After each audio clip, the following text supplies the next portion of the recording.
Is money evil? Is money evil? If tomorrow your business was gone, your car was gone, your house was gone, it's all within God's plans? I have lost a lot in my life. I almost took my own life.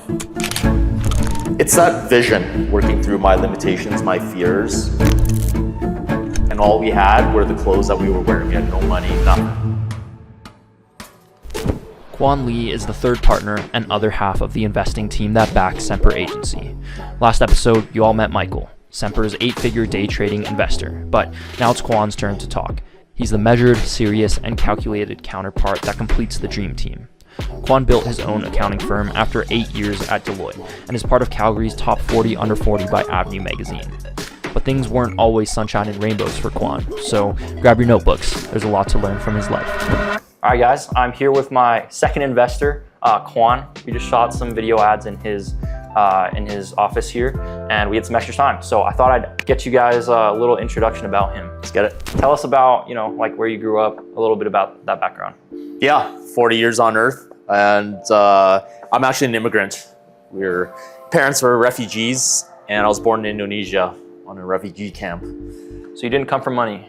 No. So how did you, we were dirt poor. We came to Canada in '86, and all we had were the clothes that we were wearing. We had no money, nothing. And we were supported by the government until my dad was able to find a stable enough job.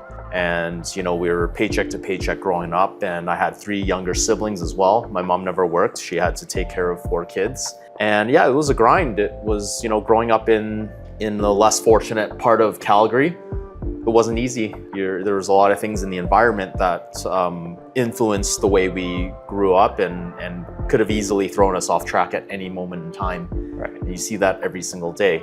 Mm-hmm. But anyways, I was gifted with just academic abilities, and I've always thrived in the classroom in different ways, and did really well as top performer, and ended up working my way through the school system, got into a really good school, and continued that path of excellency in terms of academics. I did get caught up in a few things, even got kicked out of high school, expelled. I haven't heard this story. Yeah, I got expelled. So what'd you do?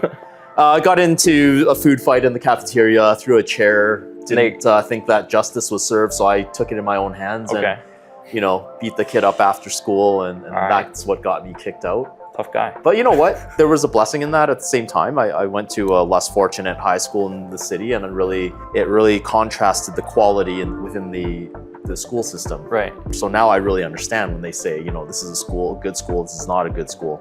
I have the experience, lived experience to talk about that. Okay. I just stayed focused on my school, and really concentrated on my studies, went to U of A, studied finance and accounting, did really well, and really continued on that career trajectory. I ended up getting a job at one of the most prestigious firms in the world. It's a Big 4 accounting firm, Deloitte. Came out of the university straight into that job, where I continued to excel and did really well. Moved through the ranks fairly quick. I spent over 8 years there at Deloitte. Right. And then finally I was looking for a different challenge in my life. I gained a lot of skills, a lot of experience. I wouldn't change a thing. If I were to go back, I would do everything the same way I approached it. I don't really have any regrets. And yeah, that led me to entrepreneurship, which I always had that within me. It was bred within me. My father was an entrepreneur at various points in his life as well, and kind of spoke that kind of mindset into me when I was growing up. My issue was always like, what was I going to do? Okay, so yeah, tracking back a little bit, you had a tough life growing up. I bet most of the people watching this video won't have that, but I'm sure they'll still have kind of points in their life where they'll think like, okay, this is what all my friends are doing. I know that this is not the best. I want to be different.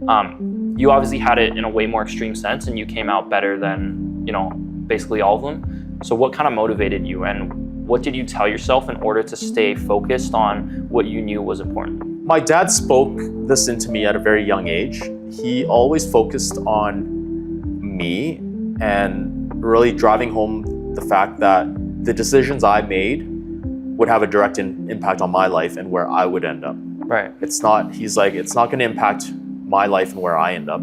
It's you. you boy, like get your head on straight Yeah. and really think about your future, because every little decision you make will impact the outcome. So that was ingrained in me at a very young age, and I could see it. I had a sense of awareness where I could tie my actions back, or my results back to my actions, and so I could see very clearly that was true. Right. And then I've always been very introspective, so I've always done a lot of self-reflection and ask. I'm very inquisitive. I ask the big questions, the why, and just thinking about the universe, even thinking like broadening that perspective quite a bit. And I'm a very spiritual person. Just over the years, I've really explored the universe and God and what that all means to all of us, not just with me. And where I got to was just a place of peace, because I really understood my values intrinsically, my motivators, working through my limitations, my fears, self-limiting beliefs, and being a truth seeker, being vulnerable, allowed me to connect with very genuine and very authentic people. And it's allowed me to live my life in authenticity as well, which is quite powerful. Like, I don't have to worry about walking around with a mask on. I just speak my mind, how I feel. I mean, respectfully, of course. But there's nothing that holds me back. There's no topic that's off the tables. Like, I will talk about anything with anyone at any given moment in time. Right. And that allows me to build genuine connections, and really it's allowed me to help people. Okay. Because by being vulnerable, it also encourages other people to be just as vulnerable. And then you can build a really deep-rooted relationship. What do you think is the one big thing in your life that allows you to be, stable-minded, keep things running, stay consistent, even when times are tough? It's that vision, having that vision and where I'm going to end up ultimately. When I kind of rediscovered myself and found my purpose through God, I'm put on this earth to help as many people as I can, whether you're a business owner or it's a personal challenge that I have to help you with. I'm just here to serve and to do God's work. And that's my mission. And I can do that through McRally. McRally is a great organization, great company, great vessel for me to carry out that work through. Right. And there's a reason why I built it over the last 10 years the way it is. Like, the culture is defined by the team members. It's not driven by me. All the processes and the systems, it's all co-created with my team. And so they have a sense of ownership over everything and accountability. And it's just beautiful, because it's something that we kind of built together, and mostly by them. I'm there to provide guidance. I love the servant leadership model, by the way. That's how that resonates with me strongly. I don't like being a boss. And for me, being a leader is about bringing up the next generation of leaders. Right. Not really having followers, but people that you can walk alongside as you scale the mountain together. Right. And so I think, it's that passion that's driven by purpose and vision that really gets me up every day to do what I do. So you're a follower of God. I'm as well. What specific religion would you classify yourself under? I can't say I'm quite religious. Everyone's spiritual path is different. I've read the Quran, I've read the Holy Bible. Right now I go to church, a Christian church, and I am reading the Holy Bible. But I'm open-minded, and I'll take anything and everything in, and it's all perspective for me, and I always tie my experiences back to it all, and it's a constant journey for me. I don't have all the answers, but I know that there's something there, and God's done amazing stuff for me, blessed me in certain ways, and I have the utmost amount of respect and gratitude for God and all the blessings that's come into my life and what is to come as well. That's a big thing that we have to be grateful for. What would you say to the non-believers that are watching this video? There's tons of things online. The world record IQ holder right now, all he tweets about and posts on his social medias is why you should be a believer of God. What would you say to the people that aren't believers? I respect everyone's decision and perspectives. I think everyone walks a different, everyone has a different walk of life and experience things differently, and I get that. I respect that. For me, I can't deny the existence of God, and the analogy I love to always fall back on is, when you see a painting on the wall, you know that at some point in time there was an artist that created that painting. You can't deny that fact. Similarly, when we look out around us at nature, plants, whatever, stars, the universe, it didn't just magically appear. There would have had to be some sort of entity or whatever it is, force of nature that created all of that, similar to the painting on the wall. So when you look at it that way, how can you deny the existence of a creator? Right. Yeah. Is God like the highest priority in your life? As in, if tomorrow your business was, I don't know, gone, your car was gone, your house was gone, would you be able to accept that? It's all within God's plans? Yes, because I've been there. I have lost a lot in my life. And every time God's been there to save me. I was in deep depression in 2023. I almost took my own life. And God pulled me back and said, yo, your time's not up. I've got a bigger purpose for you. And he's turned my life around in the last year and a half. And it's been just a huge blessing. And you can't really attribute it to anything else, because I just I surrendered myself, and I just did what I had to do, what I felt like I needed to do, went at my own pace. My normal sense of urgency wasn't there. I had to drop my ego, and God just miraculously lined up the right people in my life, the right opportunities. There's so many things in succession and over the last year and a half that I cannot say it was my doing. I can't take credit for that at all. Yeah, that's really powerful. Well, that's all the questions I have. I did put up on my Instagram story not too long ago asking some questions from my Instagram followers for you. So we're gonna go through that really quick. If you guys wanna draw questions next time for whenever I do my next Q&A, just follow my Instagram, it'll be in the bio. Before we do that, what do you wanna plug? Tell them about your Instagram, tell them about Quantum Transformation, tell them about McRally really quickly. Yeah, McRally, we work with small business owners. If you're over $300,000 a year in revenue and you wanna grow your business beyond that, a lot of my clients are in the multi-million-dollar space, and it's just an amazing network of supportive entrepreneurs. It's a great group to be part of. And if you want to be part of that, come work with me. We'll get you in the family, the network.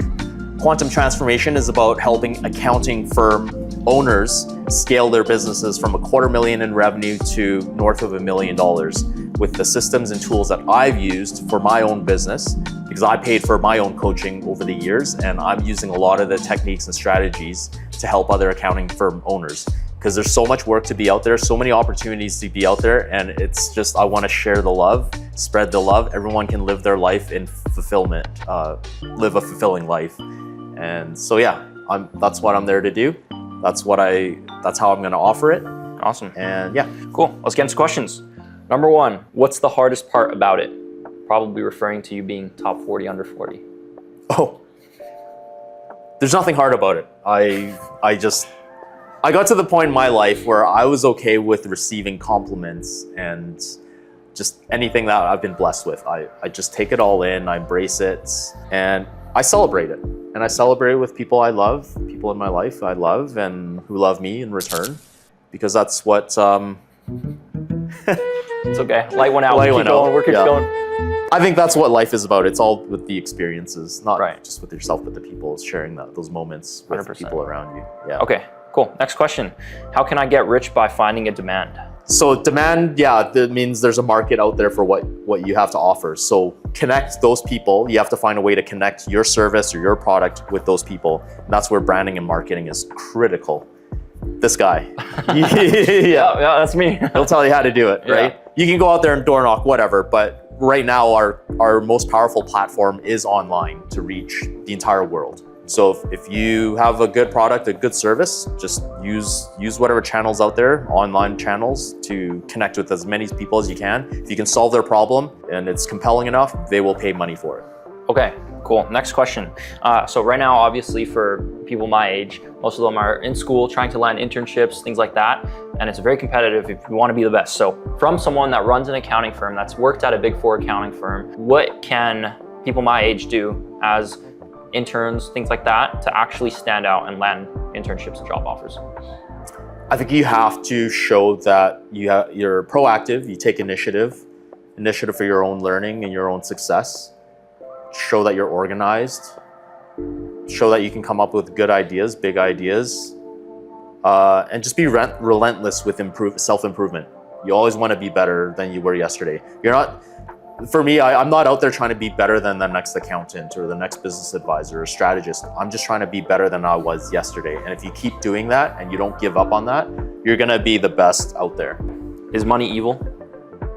Is money evil? I think money can be evil. I think it's comes down to who's using it, whose hands it falls in, and yeah, what you use with it. Money's a tool.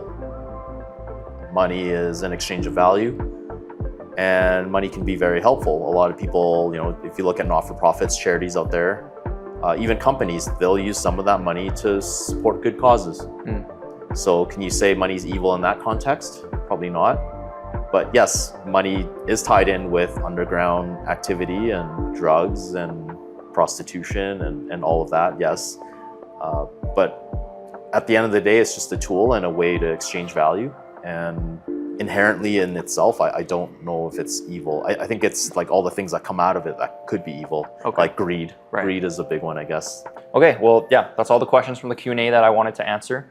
The rest were pretty stupid. Yeah. Check out Quan, follow his Instagram, follow my Instagram, go to his website, go to my website, check it all out. Quan will be on the channel more once our other investor, Michael, is also back. He's currently in Vietnam. So yeah, we guys enjoyed that video. Thank you. Very smart guy here. Make sure you follow all his socials. And yeah, thanks for being here. Thanks, Nathan. Yeah, I learned a lot. I didn't even know all of that, so.